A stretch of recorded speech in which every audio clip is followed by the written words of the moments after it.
నారాయణ సమారంభాం వ్యాసశంకర మధ్యమాం అస్మదాచార్య పర్యంతాం వందే గురు పరంపరాం.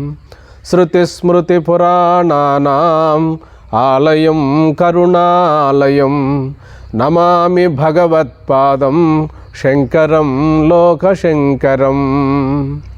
దివ్యాత్మస్వరూపులైన ప్రియ ఆత్మ బంధువులారా, మనం కొంతకాలంగా ఈ ఆధ్యాత్మిక ప్రవచనములను జరుపుకుంటున్నాం.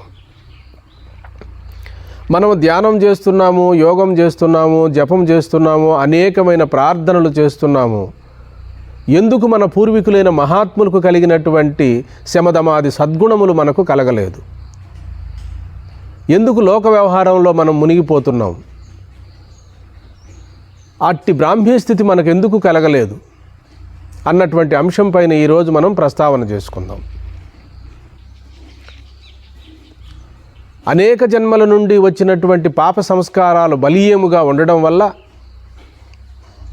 ఈ చెడు సంస్కారాల యొక్క ప్రభావం చేతనే మనకు తెలియకుండానే మనం లోకములో వేడవబడుతున్నాం. అనేక లోక వ్యవహారముల యందు మనం వేడవబడుతున్నాం. అయితే ఈనాడు మనము ఓర్పుతో, నేర్పుతో, సహనముతో కనీసం 3 గంటల కాలమైన ధ్యానం కానీ, యోగం కానీ, జపం కానీ, ప్రార్థన కానీ చేసుకోమంటారు మన పూర్వీకులైన మహాత్ములు.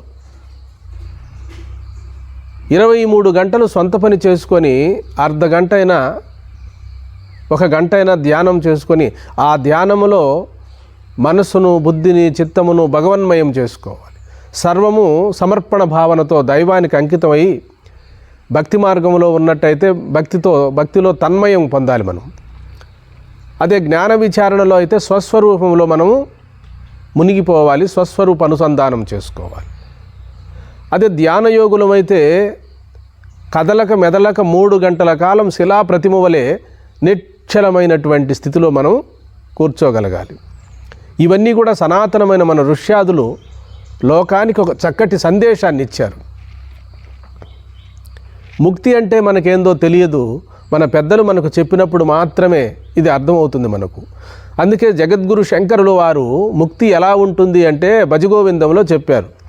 సత్సంగత్వే నిస్సంగత్వం, నిస్సంగత్వే నిర్మోహత్వం, నిర్మోహత్వే నిశ్చలతత్వం, నిశ్చలతత్వే జీవన్ముక్తి.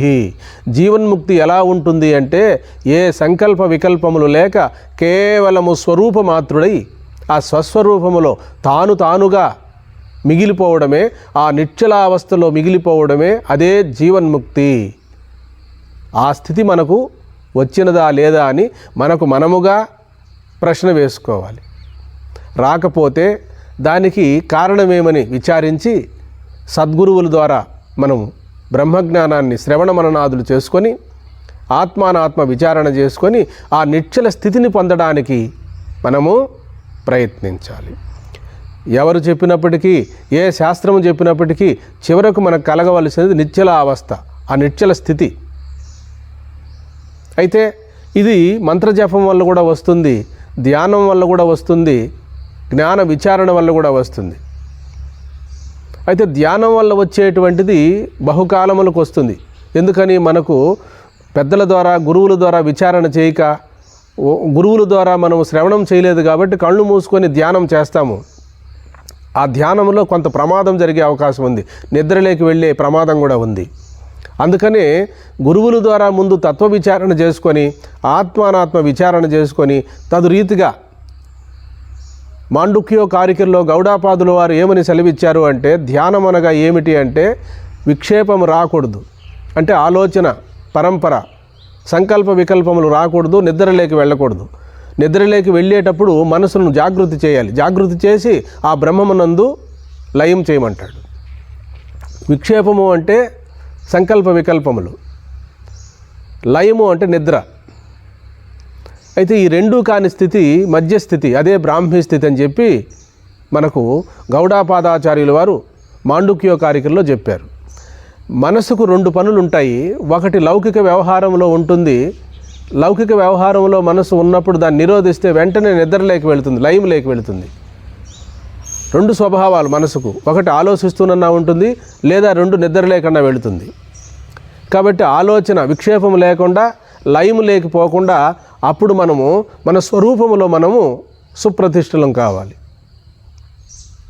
కాబట్టి ధ్యానయోగము, జ్ఞానయోగము ఇవన్నీ కూడా పరమాత్మతత్వాన్ని తెలిపేటందుకే మన ఋష్యాదులు మనకు ప్రబోధ చేశారు. అయితే జపం చేస్తూ ఉంటాము, ధ్యానం చేస్తూ ఉంటాము, మనకు ఆశించినంత శాంతి సౌఖ్యము మనకు అలబడలేదని మనం కాలక్రమేపీ గుర్తిస్తాం. అయితే మరి ఇవి ఎందుకు కలగలేదు అంటే సాత్విక ఆహారము, సజ్జన సాంగత్యము, సద్గ్రంథ పఠనము, సత్ప్రవర్తన. ఈ జన్మలోనే నేను పరమాత్మను, ఆత్మస్వరూపాన్ని, పరమాత్మ స్వరూపాన్ని తెలుసుకొని జన్మరాహిత్యాన్ని పొందాలి అనేటువంటి తీవ్రమైనటువంటి ముముక్షత్వం కావాలి మనకు. ఆ వైరాగ్యం కావాలి. వైరాగ్యం అంటే అన్నీ వదిలిపెట్టి వెళ్ళడం కాదు. ఈ జనన మరణములు ఎక్కడి నుండి జరుగుతున్నవి, ఎక్కడి నుండి పుడుతున్నాము, ఎక్కడికి వెళ్ళిపోతున్నాం అనేటువంటిది మనకు మన హృదయంలో మనకు ఆ దావానలం రగులు కొనాలి.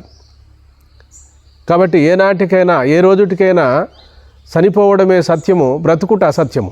అందుకని ఈ చనిపోతున్నదేమి, బ్రతుకుతున్నదేమి, ఈ రెండూ కూడా తెలుసుకోవాలి మనం. చనిపోతున్నది దేహమే కానీ ఆత్మ కాదని విఘ్నులు ఈ సత్యాన్ని గుర్తించగలరనే నేను మనవి చేసుకుంటున్నాను. అయితే ఇంతటి వైరాగ్యం మనకు లేకుండా పోతే మరి సిద్ధి కలగదు. అందుకని పట్టుదలతో, వైరాగ్యముతో ప్రతిరోజు కూడా మనకు అవకాశం ఉండేటువంటి వాళ్ళు ధ్యానయోగంలో సంపూర్ణంగా స్వస్వరూపంలో మిగిలిపోవాలి. ఆత్మానాత్మ విచారణ చేసుకోవాలి. ఏది నిత్యము, ఏది సత్యము, ఏది శాశ్వతము అనేటువంటి అంశాలను సద్గురువుల ద్వారా శ్రవణ మననాదులు చేసుకుని ఆ జ్ఞాన నిష్టలో, ఆ స్వరూప స్థితిలో, ఆ సహజావస్థలో మనము మిగిలిపోవాలి. అయితే ప్రజ్ఞానం బ్రహ్మ అని కదా మనకు ఉపనిషత్తులు చెప్పాయి. ఆ ప్రజ్ఞ అనేటువంటిది ఎలా ఉంది? ఆ ప్రజ్ఞ ఉంటేనే నా చెవి శబ్దాన్ని వినగలుగుతున్నది, ఆ ప్రజ్ఞ ఉంటేనే నేను ఆలోచించగలుగుతున్నాను, ఆ ప్రజ్ఞ ఉంటేనే చూడగలుగుతున్నాను, ఆ ప్రజ్ఞ ఉంటేనే నేను ఏ కార్యములైనా చేయగలుగుతున్నాను. కాబట్టి ఈనాడు కాదు, ఏనాడో ప్రజ్ఞానం బ్రహ్మ అని చెప్పి మన ఋష్యాదులు కనుగొన్నారు. అదే నిద్రలేకి వెళ్ళాలి అంటే ఏ ప్రయత్నము లేకుండా సహజంగా నిద్రలేకి వెళుతున్నాం. మళ్ళా మెలకువలేకి రావాలి అంటే ఏ ప్రయత్నము లేకుండా మళ్ళా జాగ్రత్త మెలకువలేకి వస్తున్నాం. యాజ్ ఇట్ ఈజ్ దివారాత్రులు ఏర్పడుతున్నవి, సహజంగానే అన్నీ జరిగిపోతున్నవి. ఆ సహజ ప్రక్రియ పరబ్రహ్మము యొక్క సాన్నిధ్యమున, ఆ ప్రజ్ఞానము యొక్క సామీప్యమున ఈ యావత్తు సృష్టి పరిణతి జరిగిపోతూ ఉన్నది. ఈ సృష్టి, శరీరము రెండు వేరు కాదు, రెండూ కూడా ఒకటే. పాంచభౌతికమైనటువంటి ఈ ప్రపంచము, పాంచభౌతికమైన ఈ దేహము రెండూ కూడా దృశ్యములే. దృక్కుతాను ఘటాద్రష్ట ఘటాభిన్న. ఘటము అంటే కుండము. కుండను చూసేవాడు ఎలా అయి ఉండాలి? రెండు లక్షణాలు కలిగి ఉండాలి. కుండ కంటే వేరుగా ఉండాలి, కుండను చూసే ద్రష్ట అయి ఉండాలి. కాబట్టి ఇప్పుడు శరీరం మనకు కనపడుతూ ఉందా, కంటూ ఉందా? శరీరం మనకు కనపడుతూ ఉందంటే నామరూపాలుగా తోస్తూ ఉంది, దాన్ని తెలుసుకుంటున్నాం కాబట్టి మనం దృక్కై ఉన్నాం. శరీరం విషయమై ఉన్నది, శరీరాన్ని తెలుసుకుంటున్నది విషయి. శరీరము జ్ఞేయమై ఉన్నది, దాన్ని తెలుసుకుంటున్నది జ్ఞాతై ఉన్నది. శరీరము దృశ్యమై ఉన్నది, శరీరాన్ని తెలుసుకుంటున్నది దృక్కై ఉన్నది. కాబట్టి శరీరము అనాత్మై ఉన్నది, శరీరాన్ని తెలుసుకుంటున్నది ఆత్మస్వరూపమై ఉన్నది. శరీరము జడమై ఉన్నది, శరీరాన్ని తెలుసుకుంటున్నటువంటి స్వరూపము చైతన్యమై ఉన్నది. ఈ మాత్రం ఆత్మానాత్మ విచారణ చేసుకోకపోతే జన్మల నుండి మనం వెన్నంటి వస్తున్నటువంటి అజ్ఞానాన్ని నిర్మూలించలేము. అజ్ఞానాన్ని నిర్మూలించాలి అంటే జ్ఞానమే కావాలి. ఆ జ్ఞానం ఉపనిషత్తుల ప్రతిపాదితమై ఆగమ విధుడైనటువంటి శ్రోత్రియ బ్రహ్మనిష్ఠుడైనటువంటి సద్గురువుల ద్వారా మనం బాగా శ్రవణం చేయాలి. శ్రవణం చేసినటువంటి దాన్ని మననం చేయాలి.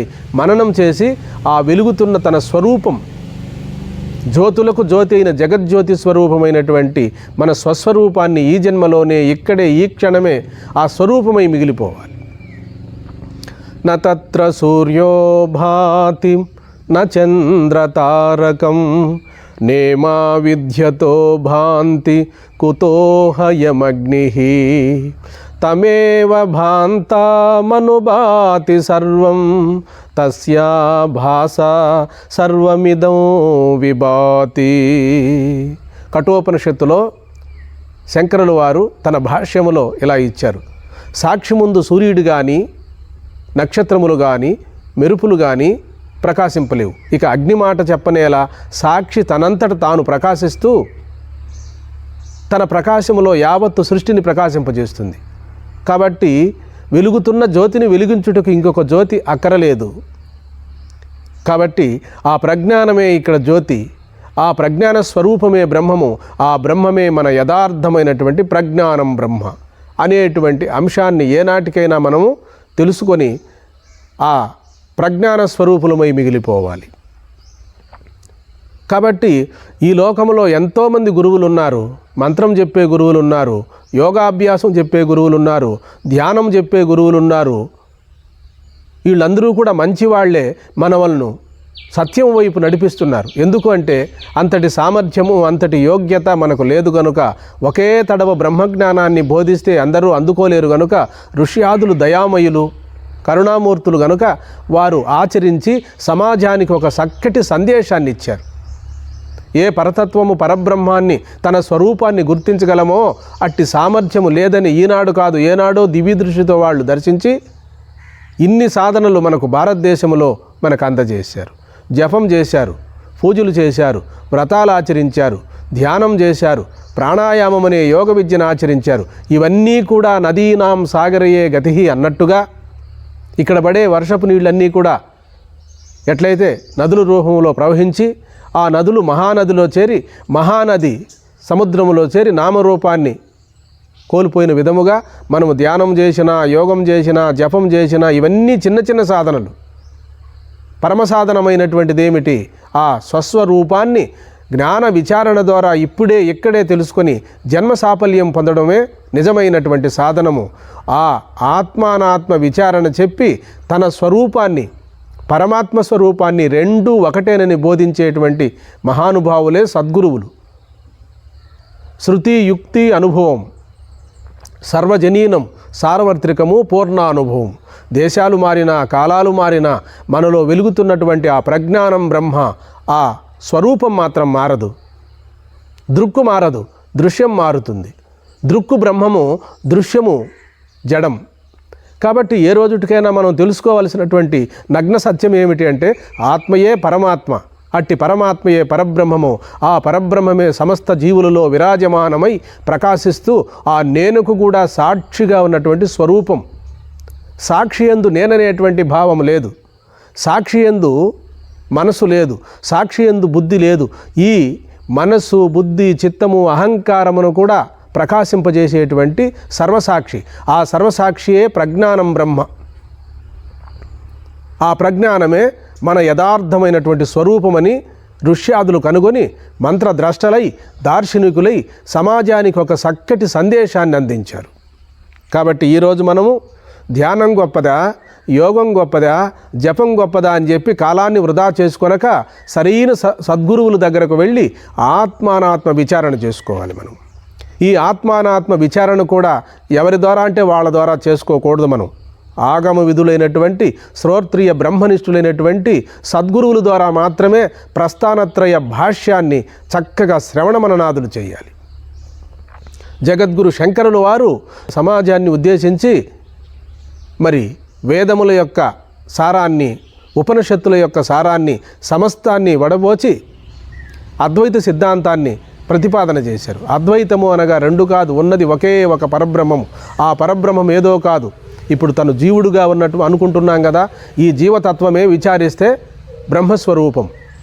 అందుకనే జగద్గురు శంకరుల వారు తన చుట్టూ ఉన్నటువంటి అనుయాయులు ఆనాటి కాలంలోనే, స్వామి ఇంత వేద వాంగ్మయాన్ని మేము అర్థం చేసుకోగలమా, ఇన్ని వేదాలను, ఇన్ని ఉపనిషత్తులను మేము అధ్యయనం చేయగలమా అంటే, మేము తరించే మార్గం లేదా, మీరు తెలుసుకున్న ఈ సమస్త వేద వాంగ్మయంలో మాకేదైనా తరించేదానికి మార్గం, ఒక శ్లోకంలో చెప్పగలరా అంటే ఒక్క శ్లోకంలో కాదు, అర్ధ శ్లోకంలో చెప్తానన్నాడు. శ్లోకార్థేన ప్రవక్ష్యామి యదుక్తం గ్రంథకోటిభిః బ్రహ్మ సత్యం జగన్మిథ్య జీవో బ్రహ్మ ఇవ నాపరః. ఈ జీవుడు బ్రహ్మమే గాని అన్యము కాదు. ఆకలి దప్పికలు ప్రాణిధర్మములు, సుఖ దుఃఖములు మనోధర్మములు, జనన మరణములు దేహధర్మములు. ఆత్మకు ఏ ధర్మము లేదు. ఆత్మ స్వయం ప్రకాశము, స్వతసిద్ధము. ఆత్మ సాధనగమ్యము కాదు. ఆత్మ సిద్ధ వస్తువు, అది సాధ్య వస్తువు కాదు, సిద్ధ వస్తువేది. కాబట్టి ఈ సాధనలన్నీ కూడా మనోమాలిన్యాన్ని తొలగించి ఆత్మస్వరూప విజ్ఞానాన్ని మనం పొందేటందుకు సూక్ష్మమైనటువంటి మనస్సు ఏర్పడుతుంది. ఆ ఏకాగ్రతలో మన స్వరూపాన్ని మనం గుర్తించడం కొరకే మన ఋషియాదులు ఇన్ని సాధనలు ఏర్పాటు చేశారు. మనకు విశాల భావం కావాలి. ఎవరో ఒక ధ్యానం చెప్తున్నారు, అదే సత్యం అనుకోకూడదు. యోగం చెప్తున్నారు, అదే సత్యం అనుకోకూడదు. బాగా విచారించి ఇది ఉపనిషత్తుల ప్రతిపాదితమై ఉన్నదా అని మనము జాగ్రత్తగా విచారించి మనము అర్థం చేసుకోవాలి. అందుకనే గురుదేవులు వీరబ్రహ్మేంద్ర స్వాములు వారు కలియుగములో ఉల్లిగడ్డకు ఉపదేశమిచ్చే కళ్ళ గురువులు కలియుగములో ప్రబలిపోతారు. నా భక్తులైనటువంటి వారు నన్నే నమ్మి సత్యమేమిటి అసత్యమేమిటిని తెలుసుకొని నిజమైనటువంటి సద్గురువుల ద్వారా మీరు బ్రహ్మజ్ఞానాన్ని పొందండి అని చెప్పి సిద్ధయ్యకు బోధిస్తారు. కాబట్టి సంసారమును మిథ్యగా చేసి సర్వం కలివిదం బ్రహ్మని ఆర్యోక్తిని అనుసరించి సోహంభావము యందు నిలిచిన వాడే సత్యము సిద్ధ, అతడే రాజయోగి అని చెప్పి ప్రబోధిస్తాడు. నేనేం మీకు బోధించలేదు. మన గురుదేవులైనటువంటి వీరబ్రహ్మేంద్ర స్వాములు వారు ఆత్మబోధలో ఎన్నో గొప్ప విషయాలను బోధించారు. అలాగే శ్రీమన్నారాయణుడైనటువంటి శ్రీకృష్ణ పరమాత్మే భగవద్గీతలో ఎన్నో గొప్ప సందేశాలను ఇచ్చి మానవ కళ్యాణం కొరకు, లోక కళ్యాణం కొరకు మనకి ఎన్నో ధర్మ సూక్ష్మాలను, ధర్మ సందేశాలను సమాజానికి ప్రబోధించారు. మీరు ఏ రోజుటికైనా భగవద్గీతను చదవవలసినదే. ఏనాటికైనా ఆత్మబోధను వీరబ్రహ్మేంద్ర స్వాములు వారు రచించినటువంటి కాలజ్ఞానంలో ఆత్మబోధను మనము తెలిసినటువంటి పెద్దల ద్వారా శ్రవణ మననాదులు చేసుకోవాల్సిందే. కల్తీ లేని వేదాంతము భగవద్గీత, కల్తీ లేని వేదాంతము కాలజ్ఞానం, కల్తీ లేనటువంటి వేదాంతము ప్రస్థానత్రయ భాష్యం. కాబట్టి మనం తెలుసుకోవాల్సింది ఏమిటంటే ఎవరు బోధించేది సత్యము, ఎవరు బోధించేది నిత్యము, ఏది శాశ్వతము అని చెప్పి మనము సూక్ష్మబుద్ధి గల వాళ్ళు ఈ సత్యాన్ని గుర్తించి వేద ప్రతిపాదితము, ఉపనిషత్తుల యొక్క ప్రతిపాదితమైనటువంటి సద్గురువులు బోధించేటువంటి ఆ ప్రబోధే ఏనాటికైనా ప్రశంసనీయమైనది. మన జన్మను చరితార్థం చేయగలిగేటువంటి ఏకైకమైన విద్య బ్రహ్మ విద్య, అద్వైత సిద్ధాంతమే. ఆ సిద్ధాంతమే శంకరులు వారు ప్రతిపాదించారు. అద్వైతాన్ని 72 మతాలను సమన్వయపరచి దూరదృష్టితో మానవుడు తరించాలి అంటే తల్లిలాంటి వేదాన్ని మనకు ప్రబోధించారు. ప్రియాత్మ బంధువులారా, మనకు బోధించే ఈ గురువులందరూ కూడా పుణ్యాత్ములే, ధర్మాత్ములే. అయితే పరమధర్మాన్ని బోధించేటువంటి వాళ్ళు జగద్గురువులు, సామాన్య ధర్మాన్ని బోధించేటువంటి వాళ్ళు సద్గురువులు. ఆ పరమధర్మమైనటువంటి ఆ ధర్మాన్ని ఒక్కతూరి ఈ సమాజానికి ఒక్క పర్యాయం బోధించారు, వేదములను ఉపనిషత్తులను అన్నిటినీ. అదేవిధంగా భగవంతుడైన శ్రీకృష్ణ పరమాత్మ సకల వేదములను ఉపనిషత్తులను మదించి భగవద్గీతను ప్రసాదించారు. ఆ జగద్గురువులు ప్రబోధించినటువంటి అంశములను, ఆ జగద్గురువులు ప్రబోధం చేసినటువంటి సందేశాన్నే ఈనాడు సద్గురువులు బోధిస్తున్నారు. సద్గురువులు అంటే సత్యాన్ని గ్రహించి ఆ సత్యస్వరూపం ఏదో కాదు, తన యథార్థ స్వరూపమని వేద ప్రమాణముతో, ఉపనిషత్తుల ప్రమాణముతో తన స్వానుభవమునందు గడించి తన్ను ఆశ్రయించిన శిష్యులకు వేద పరంపరను, ఉపనిషత్తుల యొక్క పరంపరను, గురువు యొక్క పరంపరను బోధించాలి. కాబట్టి దయవంచి మేము చెప్పేటువంటి ఈ వాక్యాలలో ఏదైనా దోషాలు ఉండినా వాటిని మావిగా మీరు భావించి, గురుదేవులు వీరబ్రహ్మేంద్ర స్వాముల వారు, జగద్గురు శంకరుల వారు ఈ ఉపాధి నుండి పలికిస్తున్నారని చెప్పి సత్యాన్ని ఏ రోజుటికైనా తెలుసుకోనండి. ఆ సత్యం ఏదో కాదు, మన అందరి జీవుల్లో ఉన్నటువంటి ఆ నేను అనేటువంటి ప్రతిధ్వనించేటువంటి ఆ ఉనికి, ఆ యొక్క తలంపుకు కూడా సాక్షిగా ఉన్నటువంటి స్వస్వరూపం. ఆ నేననేటువంటిది కూడా అంతఃకరణ వృత్తియే. అది నిద్రలో పడిపోతుంది. కాబట్టి ఆ ఉనికికి కూడా సాక్షిగా ఉన్నటువంటి స్వరూపమే పరబ్రహ్మము. అట్టి పరబ్రహ్మమే ఈ నేననేటువంటి ఉనికి ద్వారా వ్యక్తమవుతూ ఉన్నది. కాబట్టి తరంగము జలము కంటే అన్యము కాని విధముగా నేననేటువంటి తలంపు కూడా బ్రహ్మము కంటే అన్యము కాదు అంటాడు. అంతఃకరణ వృత్తి మాత్రం ఎక్కడి నుండి వచ్చింది? సర్వవ్యాపకమైన పరబ్రహ్మము నుండే ఈ అంతఃకరణ వృత్తి ఏర్పడింది. కాబట్టి అంతఃకరణ వృత్తికి కూడా సాక్షిగా ఉన్న ఏ పరబ్రహ్మమైతే ఉన్నదో అది నిరాకార స్వరూపము. అంతఃకరణ వృత్తి సాకారం. తరంగము రూపం ఉన్నది, జలమునకు రూపము లేదు. కాబట్టి తరంగము శాశ్వతము కాదు, జలమే సత్యము. అలాగే అంతఃకరణ వృత్తి సత్యము కాదు, మరి ఆ అంతఃకరణ వృత్తికి సాక్షిగా ఉన్నదే మన స్వరూపమే సత్యము. ఆ స్వరూపమే సమస్త సృష్టిలో ప్రకాశిస్తూ ఉన్నది. ఆ స్వరూపాన్ని ఈ జన్మలోనే సద్గురువుల ద్వారా తెలుసుకొని స్వరూపమై మిగిలిపోవాలి. స్వరూపం అనగా పరబ్రహ్మ స్వరూపమని గుర్తించాలి. హరి ఓం.